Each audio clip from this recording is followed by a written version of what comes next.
Hello नमस्कार दोस्तों, मैं रवि शर्मा स्वागत करता हूं आज की इस वीडियो में। आज की वीडियो में लेकर आया हूं बीएससी एग्रीकल्चर 4th सेमेस्टर में जो सब्जेक्ट आता है हमारा rural sociology and educational physiology का। तो इसका जो है पेपर कोड कितना है, 16137 है एजी, और ये एमजेपीआर यूनिवर्सिटी से रिलेटेड है। किससे रिलेटेड है? एमजेपीआर यूनिवर्सिटी, ठीक है, एमजेपीआर यूनिवर्सिटी से रिलेटेड है। तो ये जो एग्जाम हुआ था वो हुआ था 3/9/2025 को। इसकी आंसर की लेकर आया हूँ। आपने वीडियो पार्ट अगर फर्स्ट नहीं देखा है तो आप देख लीजिए, ये वीडियो पार्ट सेकंड है, ठीक है। तो वो जो है आपको वीडियो पार्ट इसका फर्स्ट वाला वो आपको मिल जाएगा डिस्क्रिप्शन में, उसकी लिंक, वहाँ से आप लोग क्लिक करके देख लेना। और जो ठीक है, इसकी जो है प्लेलिस्ट की भी आपको वहीं पर लिंक मिल जाएगी। आपने अगर प्लेलिस्ट नहीं देखी है, ठीक है, तो आप प्लेलिस्ट से जो भी वीडियोस देखना चाहते हैं वो आप वीडियोस देख सकते हैं। तो ज़्यादा देर ना लेते हुए वीडियो करते हैं स्टार्ट। तो पहला क्वेश्चन है हमारा कि हासिल की गई भूमिका है। तो हासिल की गई भूमिका कौन सी है? वो है, इसका राइट आंसर हो जाएगा नेता, ठीक है। नेता जो है वो प्राप्त की गई भूमिका सामाजिक स्थितियां हैं जो व्यक्ति अपने प्रयासों, क्षमताओं और विकल्पों के माध्यम से अर्जित करता है। जन्म के समय सौंपी गई भूमिकाएं जैसे लिंग, आयु के विपरीत। नेता एक ऐसा पद है जो आमतौर पर प्रदर्शित कौशल, कड़ी मेहनत या चुनाव के माध्यम से प्राप्त किया जाता है, जो प्राप्त भूमिका की परिभाषा के अनुरूप होता है। फिर उसके बाद आता है अगला प्रश्न। इसमें पूछा गया है कि संस्कृत के संदर्भ में गलत है। तो संस्कृत के संदर्भ में क्या गलत है? इसका राइट हो जाएगा सी वाला हमारा, संस्कृत आनुवंशिकी यानी कि कल्चर इज जेनेटिक, ठीक है। तो संस्कृत मुख्यतः सामाजिक संपर्क के माध्यम से सीखी और प्रसारित होती है, जैविक रूप से विरासत में नहीं मिलती है। यद्यपि सांस्कृतिक विविधता विद्यमान है, लेकिन संस्कृति की मूलभूत विशेषता इसकी अर्जित प्राकृत है जो इसे आनुवंशिक लक्षणों से अलग करती है। फिर उसके बाद आता है अगला प्रश्न हमारा। इस प्रश्न में पूछा गया है कि जब संस्कृति का कुछ भाग उस गति से परिवर्तित नहीं होता है जैसा कि अन्य भाग परिवर्तित होते हैं, तो उसे क्या कहा जाता है? उसे हम बी वाला जो है संस्कृति का पीछे रह जाना कह सकते हैं, या सांस्कृतिक अंतराल कह सकते हैं, ठीक है, कल्चरल लैग कह सकते हैं, ठीक। तो सांस्कृतिक विलंब उस घटना को संदर्भित करता है जहां एक संस्कृति के विभिन्न भाग अलग अलग दरों पर बदलते हैं, जिससे अनुकूल में देरी या असमानता होती है, जो अक्सर तब देखा जाता है जब भौतिक संस्कृति गैर भौतिक संस्कृति की तुलना में तेजी से आगे बढ़ती है। फिर उसके बाद चलते हैं अगले प्रश्न पर। इस प्रश्न में दोस्तों पूछा गया है कि अनुभवों, सोच और कार्यों का जोड़ होता है। तो अनुभवों और सोच कार्यों का जोड़ कौन सा होता है? इसका जो है राइट आंसर हो जाएगा, वो हो जाएगा सी वाला हमारा, व्यक्तित्व होता है, ठीक है। व्यक्तित्व में व्यक्ति के अनुभवों, विचारों और कार्यों का अनूठा मिश्रण शामिल होता है, जो दुनिया के साथ उसके व्यवहार और अंतःक्रिया के विशिष्ट पैटर्न को आकार देता है। फिर उसके बाद आता है अगला प्रश्न। इसमें पूछा गया है कि व्यक्ति स्वयं के प्रयास एवं योग्यता द्वारा व्यवहार में परिवर्तन लाता है। तो कैसे परिवर्तन लाता है? वो होता है, इसका राइट आंसर हो जाएगा दोस्तों, वो हो जाएगा सीखना। क्या हो जाएगा? सीखना, ठीक है, बी वाला राइट हो जाएगा। तो सीखना वह प्रक्रिया है जिसके द्वारा व्यक्ति अनुभव, अभ्यास और व्यक्तिगत प्रयास के माध्यम से नया ज्ञान, कौशल, मूल्य और व्यवहार प्राप्त करते हैं, जिससे उनके कार्यों और प्रतिक्रियाओं में परिवर्तन होता रहता है, ठीक है। फिर उसके बाद आते हैं अगले प्रश्न पर। इस प्रश्न में पूछा गया है कि प्रभावशाली सीखने की स्थिति में केंद्रीय स्थान प्राप्त है। तो केंद्रीय स्थान किसको प्राप्त है? इसका जो है राइट आंसर हो जाएगा, वो हो जाएगा शिष्य, ठीक है। शिष्य को जो है केंद्रीय स्थान जो है प्राप्त है। फिर उसके बाद आते हैं अगले प्रश्न पर। इस प्रश्न में दोस्तों पूछा गया है कि आंतरिक स्थिति में गति जो कि मानव व्यवहार को सक्रिय, ऊर्जान्वित और निर्देशित लक्ष्य को पाने हेतु करता है। तो इसका जो है राइट आंसर हो जाएगा, वो हो जाएगा बी वाला हमारा, अभिप्रेरण या प्रेरण हो जाएगा, ठीक है।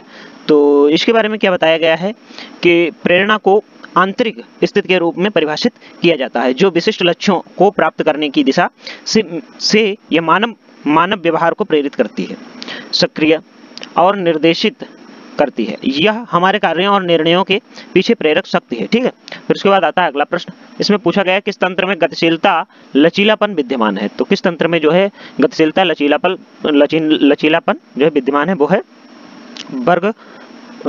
वर्ग तंत्र में। किसमें है? वर्ग तंत्र में, ठीक है। इसका राइट आंसर हो जाएगा सी वाला हमारा, वर्ग तंत्र में। तो वर्ग प्रणाली सामाजिक स्त्रीकरण का एक रूप है जो सामाजिक गतिशील गतिशीलता की अनुमति देता है, जिसका अर्थ है कि व्यक्ति उपलब्ध शिक्षा या धन जैसे कारकों के आधार पर विभिन्न सामाजिक वर्गों के बीच स्थानांतरित हो सकते हैं। इसके विपरीत संपदा प्रणाली और जाति व्यवस्था जैसी प्रणालियों में कठोर सामाजिक पदानुक्रम की विशेषता होती है, जिनमें सीमित या कोई सामाजिक गतिशीलता नहीं होती है। ठीक है, फिर उसके बाद चलते हैं अगले प्रश्न पर। अगले प्रश्न में दोस्तों पूछा गया कि निम्नलिखित में से कौन सा संस्थान नहीं कहलाता है। तो इसमें से जो है कौन सा जो है संस्थान नहीं कहलाता है, तो इसका जो है राइट आंसर हो जाएगा वो हो जाएगा हमारा डी वाला, छात्र संघ। छात्र संघ जो है वो एक संस्थान नहीं है। ठीक है, वो संस्थान नहीं कहलाता है। फिर उसके बाद चलते हैं अगले प्रश्न पर। तो संस्थान नहीं कहलाता है छात्र संघ। यद्यपि छात्र संघ एक विशिष्ट उद्देश्य वाला संगठन है, लेकिन इसे आमतौर पर एक मौलिक सामाजिक संस्था के बजाय एक स्वैच्छिक संघ या किसी बड़े संस्थान जैसे विश्वविद्यालय के अंतर्गत एक समूह माना जाता है। राजनीतिक दल, चर्च और परिवार जैसी संस्थाएं सामाजिक व्यवहार और संगठन के स्थापित और स्थायी पैटर्न हैं जो आवश्यक सामाजिक कार्यों को पूरा करते हैं। ठीक है, फिर उसके बाद आता है अगला प्रश्न। इसमें पूछा गया है कि क्लासिकल एक्सपेरिमेंट जो कि शर्त या अवस्था सीखने किसके द्वारा दिया गया है। शर्त या अवस्था सीखना किसके द्वारा दिया गया है, तो ये किसके द्वारा दिया गया है, ये है पावलोव के द्वारा दिया गया है। तो शास्त्रीय कंडीशनिंग व्यवहार मनोविज्ञान में एक मौलिक अवधारणा है जिसका प्रदर्शन और अध्ययन इवान पावलोव ने कुत्तों के साथ अपने प्रयोगों के माध्यम से किया था, जहां उन्होंने दिखाया कि कैसे एक तटस्थ उत्तेजना के एक प्राकृतिक प्रतिक्रिया के साथ जुड़ सकता है या जुड़ सकती है। ठीक, फिर उसके बाद आता है अगला प्रश्न। इसमें पूछा गया है कि अव्यक्त सीखना उदाहरण है। तो अव्यक्त सीखना किसका उदाहरण है, इसका जो है राइट आंसर हो जाएगा वो हो जाएगा अनुभूत सीख। ठीक है, अनुभूत सीख या संज्ञानात्मक अधिगम। अव्यक्त अधिगम से तात्पर्य ऐसे अधिगम से है जो सीखे गए व्यवहार के किसी स्पष्ट सुदृढ़ीकरण या तत्काल प्रदर्शन के बिना होता है। यह संज्ञानात्मक अधिगम का एक रूप है क्योंकि इसमें ज्ञान या सूचना का अधिग्रहण शामिल होता है, जिसे बाद में तब तक व्यक्त नहीं किया जा सकता है जब तक ऐसा करने की प्रेरणा ना हो। ठीक, फिर उसके बाद आता है अगला प्रश्न। इसमें पूछा गया है कि सामाजिक तंत्र के सदस्यों हेतु स्थापित व्यवहार ढांचा है। तो इसका जो है राइट आंसर दोस्तों हो जाएगा वो हो जाएगा आदर्श प्रतिमान। क्या हो जाएगा, आदर्श प्रतिमान हो जाएगा या मानदंड।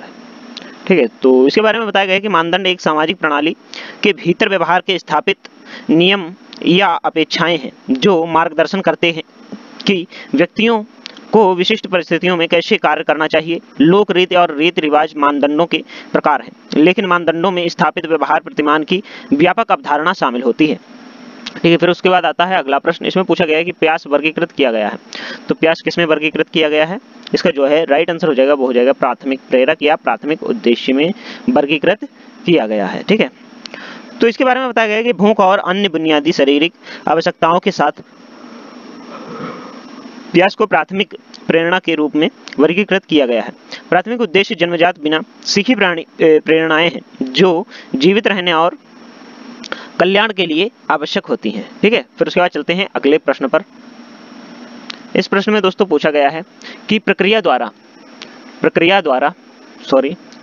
द्वारा एक व्यक्ति समाज के दूसरे व्यक्तियों को निर्देशित मार्गदर्शन और उनके व्यवहार भाव सोच को जो है प्रभावित करता है। तो इसका जो है राइट आंसर क्या हो जाएगा वो हो जाएगा इसका जो है नेतृत्व हो जाएगा। क्या हो जाएगा, नेतृत्व हो जाएगा। तो नेतृत्व के बारे में क्या बताया गया है कि वह प्रक्रिया जिसके माध्यम से एक व्यक्ति समाज के अन्य सदस्यों के विचारों, भावनाओं और व्यवहारों को निर्देशित और प्रभावित करता है, उसे क्या कहते हैं, नेतृत्व कहा जाता है। नेतृत्व में लक्ष्यों की प्राप्ति के लिए व्यक्तियों या समूहों को मार्गदर्शन या प्रभावित करने की क्षमता जो है शामिल होती है। फिर उसके बाद चलते हैं अगले प्रश्न पर। इसमें पूछा गया है जिसके दूसरे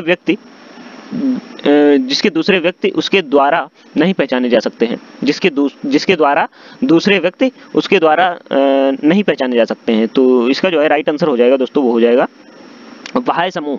क्या हो जाएगा, इसका जो है राइट आंसर हो जाएगा बाह्य समूह या सी वाला इसका जो है राइट हो जाएगा आउट ग्रुप। ठीक है। तो इसके बारे में क्या बताया गया कि जो व्यक्ति स्वयं को किसी विशेष समूह के साथ नहीं जोड़ पाते हैं वे आमतौर पर आउट ग्रुप से जुड़े होते हैं। बाह्य समूह एक सामाजिक समूह है जिसके साथ कोई व्यक्ति अपनी पहचान नहीं रखता है। ठीक है। फिर उसके बाद आता है अगला प्रश्न। इस प्रश्न में पूछा गया है कि परिवार जिसमें पति पत्नी और उनके अविवाहित बच्चे हैं तो उसे क्या कहा जाता है? उसे कहा जाता है एकल परिवार कहा जाता है। क्या कहा जाता है? एकल परिवार कहा जाता है। ठीक है। तो इसके बारे में क्या बताया गया है कि पति पत्नी और उनके अविवाहित बच्चों से मिलकर बने परिवार को एकल परिवार के रूप में माना जाता है। यह संरचना एकल परिवार इकाई को संदर्भित करती है जो आमतौर पर माता पिता और उनके आश्रित बच्चों से बनी होती है। ठीक है। उनके आश्रित बच्चों से जो है बनी होती है। फिर उसके बाद आता है अगला प्रश्न। इसमें पूछा गया है कि जोड़ना या सम्मिश्रण जिससे सांस्कृतिक विभिन्नताएं दूर हो जाती हैं तो इसे क्या कहा जाता है? इसे कहा जाता है आत्मसातीकरण कहा जाता है। क्या कहा जाता है? आत्मसातीकरण कहा जाता है या आत्मसातीकरण कहा जाता है। ठीक है। तो इसके बारे में क्या बताया गया है? विलय या सम्मिश्रण की प्रक्रिया जिसके द्वारा सांस्कृतिक अंतर गायब हो जाते हैं उसको क्या कहा जाता है? आत्मसातीकरण कहा जाता है। आत्मसातीकरण एक ऐसी प्रक्रिया है जिसमें एक अल्पसंख्यक समूह या सांस्कृतिक एक प्रमुख समूह के समान दिखने लगती है या किसी अन्य समूह के मूल्यों, व्यवहारों और विश्वासों को अपना लेती है। ठीक है। तो इसका जो है सी वाला राइट हो जाएगा। फिर उसके बाद आता है अगला प्रश्न। इसमें पूछा गया है व्यवहार जो आंतरिक स्थिति को व्यक्त करता है। ठीक है। व्यवहार जो आंतरिक स्थिति को जो है व्यक्त करता है, अंदरूनी स्थिति को जो है व्यक्त करता है उसे क्या कहते हैं? गुप्त व्यवहार कहा जाता है। इसका जो है राइट आंसर हो जाएगा वो हो जाएगा डी वाला, गुप्त व्यवहार कहा जाता है। तो गुप्त व्यवहार के बारे में क्या बताया गया है? वह व्यवहार जो किसी व्यक्ति की आंतरिक स्थिति को दर्शाता है उसे गुप्त व्यवहार के रूप में जाना जाता है। गुप्त व्यवहार आंतरिक निजी व्यवहार होते हैं जो दूसरों द्वारा प्रत्यक्ष रूप से नहीं देखा जा सकता है, जैसे विचार, भावनाएं और संवेदनाएं। ठीक है। फिर उसके बाद आता है अगला प्रश्न। इसमें पूछा गया व्यक्ति में प्रेरणा है तो व्यक्ति में कैसी प्रेरणा है? तो इसका जो है राइट आंसर हो जाएगा वो हो जाएगा परिवर्तनशील या परिवर्तनीय। ठीक है। इसका बी वाला जो है राइट आंसर हो जाएगा। ठीक है। परिवर्तनीय हो जाएगा। ठीक। तो इसके बारे में क्या बताया गया है कि किसी व्यक्ति में उद्देश्य आमतौर पर परिवर्तनशील होते हैं। उद्देश्य विभिन्न कारकों में से प्रभावित हो सकते हैं तथा समय के साथ अनुभव, सीख और पर्यावरणीय प्रभावों के आधार पर विकसित या परिवर्तित हो सकते हैं। तो इसे क्या कहा जा सकता है? परिवर्तनीय कहा जा सकता है। फिर उसके बाद आता है अगला प्रश्न। इसमें पूछा गया है कि गांव के पंचायत अध्यक्ष उदाहरण है। तो गांव के जो है पंचायत अध्यक्ष जो है उदाहरण किसके हैं? वो है साधारण नेता के। किसके हैं? साधारण नेता के। इसका जो है बी वाला राइट हो जाएगा। कैसे हैं? साधारण नेता के। तो इसमें क्या बताया गया है कि किसी गांव में पंचायत अध्यक्ष एक आम नेता का उदाहरण होता है। एक सामान्य नेता वह व्यक्ति होता है जो किसी समुदाय या संगठन में नेतृत्व का पद धारण करता है लेकिन उस क्षेत्र में पेशेवर नहीं होता है तथा अक्सर स्थानीय या अनौपचारिक भूमिका निभाता है।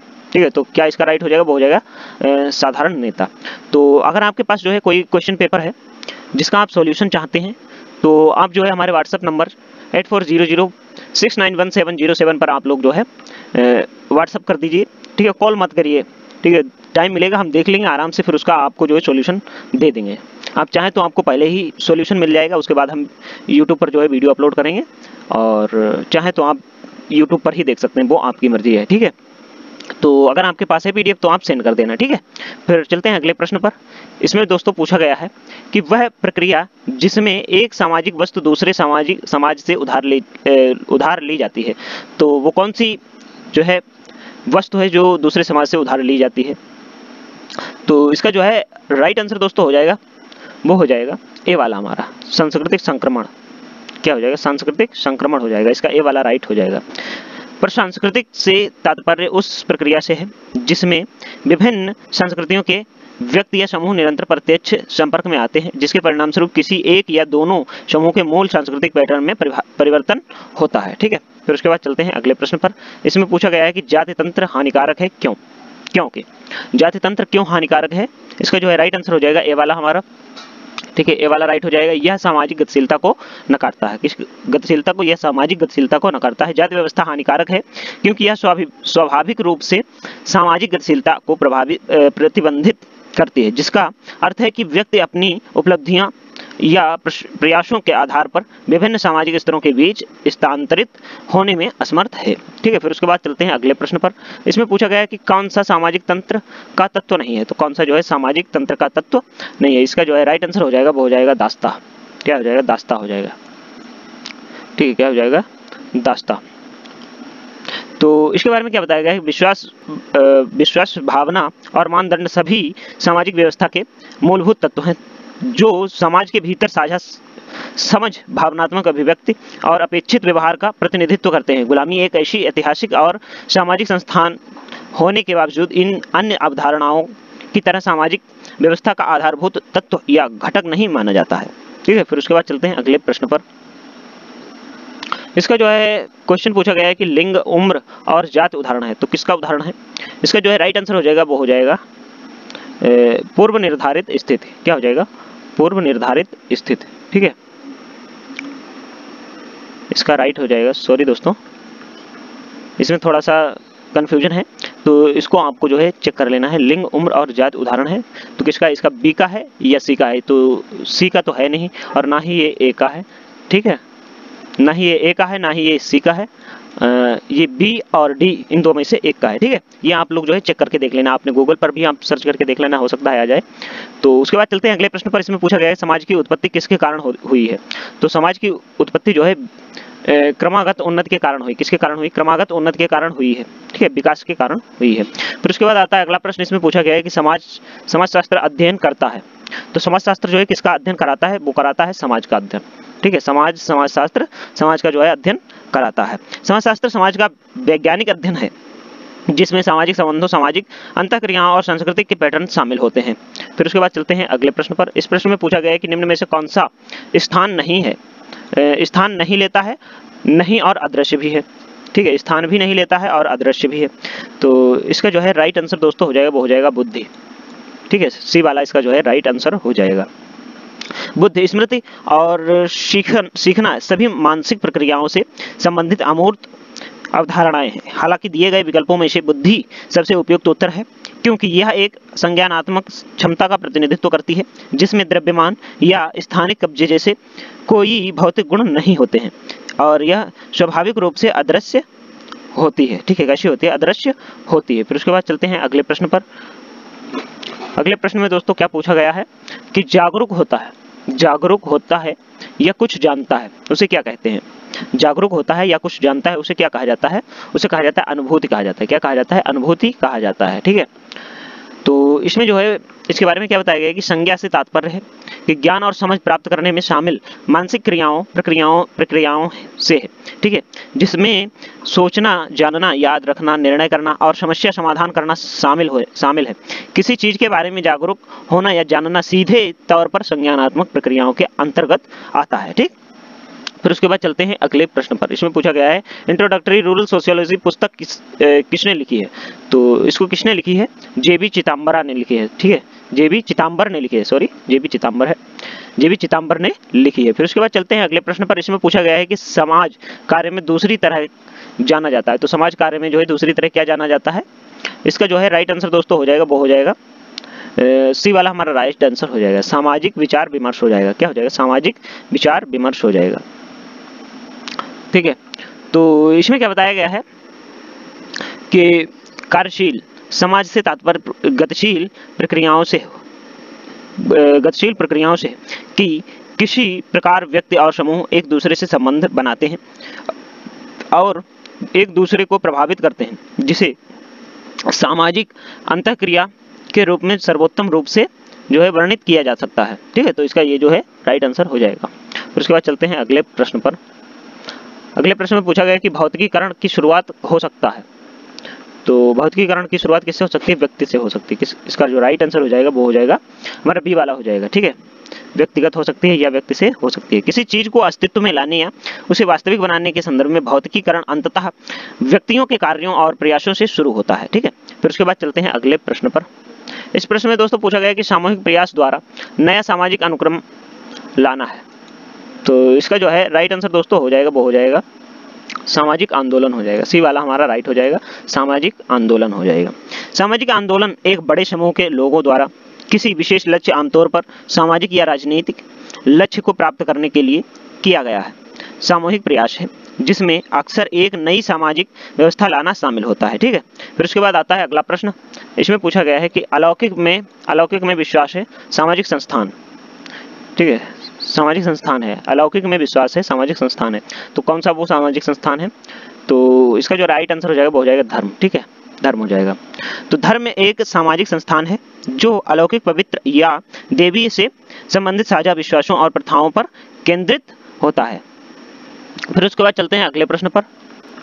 इस प्रश्न में दोस्तों पूछा गया है कि प्रतियोगिता या प्रतियोगी पक्ष लक्ष्य तक पहुंचने का प्रयास करता है, साथ ही दूसरे पक्ष को समाप्त करना चाहता है। तो इसे क्या कहते हैं? इसे कहते हैं प्रतियोगिता कहते हैं। क्या कहते हैं? इसे प्रतियोगिता कहा जाता है। ठीक है, तो इसके बारे में बताया गया कि प्रतिस्पर्धा एक सामाजिक अंतःक्रिया है जिसमें व्यक्ति या समूह किसी ऐसे लक्ष्य को प्राप्त करने का प्रयास करते हैं जिसकी उपलब्धता सीमित होती है, जिसके परिणाम स्वरूप प्रतिद्वंदियों से बेहतर प्रदर्शन करने या उन्हें समाप्त करने के लिए संघर्ष करना पड़ता है। ठीक, फिर उसके बाद चलते हैं अगले प्रश्न पर। इस प्रश्न में दोस्तों पूछा गया है कि जिसमें ज्यादातर रिश्ते पारंपरिक या व्यक्तिगत या दोनों तरह के होते हैं, उसे क्या कहा जाता है? उसे कहा जाता है गेमेनशाफ्ट कहा जाता है। क्या कहा जाता है? गेमेनशाफ्ट कहा जाता है। तो इसके बारे में क्या बताया गया है कि समाजशास्त्र में गेमेनशाफ्ट एक प्रकार के समुदाय को संदर्भित करता है जहां रिश्तों की विशेषता मजबूत व्यक्तिगत और पारंपरिक बंधन होती है, जो अक्सर रिश्तेदारी, साझा मूल्यों और सामूहिक पहचान की भावना पर आधारित होती है। फिर उसके बाद चलते हैं अगले प्रश्न पर। इस प्रश्न में दोस्तों पूछा गया है कि खुली हवा प्रकृति से नजदीक ज्यादातर संबंधित है, मिट्टी, पानी, पौधे और जंतु जीवन से। तो इसका जो है राइट आंसर दोस्तों हो जाएगा वो हो जाएगा ग्रामीण समाज से संबंधित है। किससे संबंधित है? तो ये ग्रामीण समाज से संबंधित है। तो इसके बारे में बताया गया है कि ग्रामीण समाज की विशेषता प्रकृति से घनिष्ठ संबंध तथा जीविका के लिए कृषि और प्राकृतिक संसाधनों जैसे मिट्टी, पानी, पौधों और जानवरों पर निर्भर करता है। ठीक, फिर उसके बाद चलते हैं अगले प्रश्न पर। इस प्रश्न में पूछा गया है कि सीख के लिए अवांछनीय प्रतिक्रिया को निषेध किया जाता है। तो कैसे प्रतिक्रिया को जो है निषेध किया जाता है? इसका जो है राइट आंसर दोस्तों हो जाएगा वो हो जाएगा हमारा सी वाला। ठीक है, सी वाला हो जाएगा, विसंगठन का सिद्धांत। ठीक है, तो सीखने में पृथक्करण का सिद्धांत यह सुझाव देता है कि प्रभावी सीखने के लिए वांछित प्रक्रियाओं को मजबूत करने के लिए अवांछनीय या गलत प्रक्रियाओं को समाप्त कर दिया जाना चाहिए या उन्हें अनदेखा कर देना चाहिए। फिर उसके बाद चलते हैं अगले प्रश्न पर। इस प्रश्न में पूछा गया है कि वर्ग संघर्ष ज्यादा सघन होती है। तो वर्ग संघर्ष ज्यादा सघन कैसे होती है? इसका जो है राइट आंसर हो जाएगा वो हो जाएगा पूंजीवादी। क्या हो जाएगा? पूंजीवादी समाज में। ठीक है, तो इसके बारे में क्या बताया गया है कि मार्क्सवादी सिद्धांत के अनुसार पूंजीवादी समाज में वर्ग संघर्ष सबसे तीव्र होता है, क्योंकि संसाधनों और शक्ति को लेकर पूंजीपति वर्ग, पूंजी के मालिक और सर्वहारा वर्ग श्रमिकों के बीच अंतर्निहित संघर्ष होता है। ठीक, फिर उसके बाद चलते हैं अगले प्रश्न पर। इसमें पूछा गया है कि एक ही जाति में विवाह कहलाता है। तो इसे क्या कहा जाता है? इसे इंडोगेमी कहा जाता है। क्या कहा जाता है? इंडोगेमी कहा जाता है। ठीक है, अंतर विवाह या इंडोगेमी कहा जाता है। ठीक है, तो इसके बारे में क्या बताया गया है कि अंतर विवाह या इंडोगेमी एक विशिष्ट सामाजिक समूह जातीय समूह के भीतर विवाह करने की प्रथा है जो कई पारंपरिक समाजों में एक सामान्य विशेषता है। ठीक, फिर उसके बाद चलते हैं लास्ट क्वेश्चन पर। इस क्वेश्चन में पूछा गया है क्या एक समाज को बनाता है? तो क्या एक समाज को बनाता है? वो है लोग जो है एक समाज को बनाते हैं। ठीक, तो इसके बारे में बताया गया है कि जबकि स्थान, पारस्परिकता और समय जैसे अन्य कारक महत्वपूर्ण हैं, एक समाज का गठन करने वाला मूलभूत तत्व एक परिभाषित संरचना के भीतर लोगों के बीच बातचीत और संबंध बनाने की उपस्थिति है। तो आप सभी को यह वीडियो कैसा लगा है कमेंट बॉक्स में जरूर बताइए, और अगर आपके पास कोई PDF है तो उसको आप जो है हमारे पास शेयर कर सकते हैं। नंबर आपको बता दिया गया है। ठीक है, तो उस नंबर पर आप लोग जो है व्हाट्सअप कर सकते हैं, और मिलते हैं फिर किसी नेक्स्ट वीडियो में। तब तक के लिए जय हिंद, जय भारत।